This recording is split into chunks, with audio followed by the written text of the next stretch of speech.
Ano yung tamang gusali? Huh?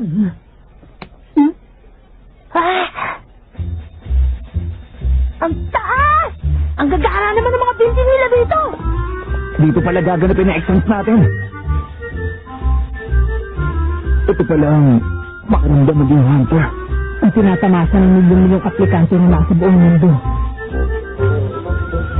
Ang unang pagkakataon kong mag-hunter exam. Ganito din kaya ang naramdaman ni Papa noon. Hindi dyan! Huh? Dito tayo! Huh? Ito na yun. Teka nga, pinapaikot mo ng uli kami, no?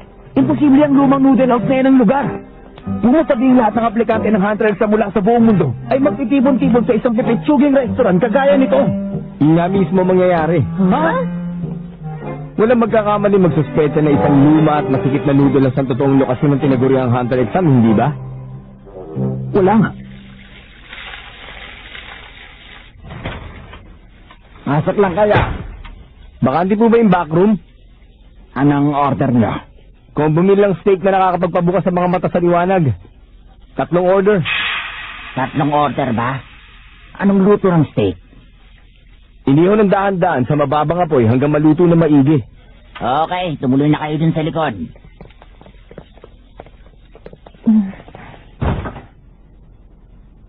Maghintay lang kayo rito. Maghintay sa ano? Saka nasa na yung iba?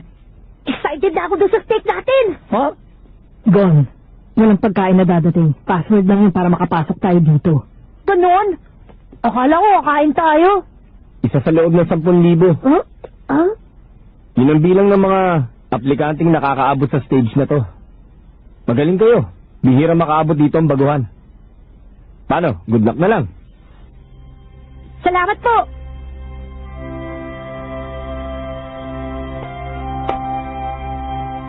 Ikalulugod kong maging navigator niyo uli sa susunod.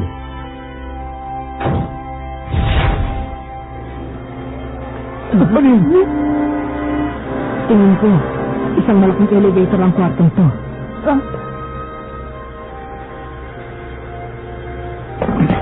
Loko yun ah. Gusto niya uli maging navigator natin? Ibig sabihin inaasahan niyang babagsak tayo, ganun? Isa lang sa loob ng 3 taon. Ano yan? Passing rate ng mga baguhang kumukuha ng exam. Di nga. Talaga? Ganun katalaw? Madami sa kanila ang binigbigay na dahil sa tindi ng mental at physical stress ng exam. Karaniwan din na pag-iinitan ng mga baguhan ng mga veteranong nandun para matakot sila at hindi na sumubok pa ulit. Matindi pala talaga ang kompetisyon. Kahit mali, gagawin ng iba para lang maging hunter. Siyempre naman, hindi yata birong estado ang maging hunter. Pangarap ng lahat ang maging hunter dahil sila may pinakamataas na sweldo sa buong mundo. Mali ka. Pinapangarap ng marami ang trabaho ng isang hunter dahil yun ang pinakamarangal. Alam mo ba papel ka talaga? Ikaw mukhang pera. Don, makinig ka sa akin. Taon-taon sa ranking ng 100 richest people sa buong mundo. Biruin mo, mahigit 50 tao nakakapasok sa listahang yun ay mga hunter. Totoo nakadikit sa pangalan ng isang hunter, ang pamamaril at treasure hunting.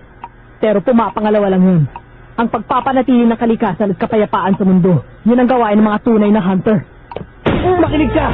Kapag naging hunter ka, marami kang pribilehiyo tulad na lang ng free pass sa maraming bansa. Libre ka sa public facilities.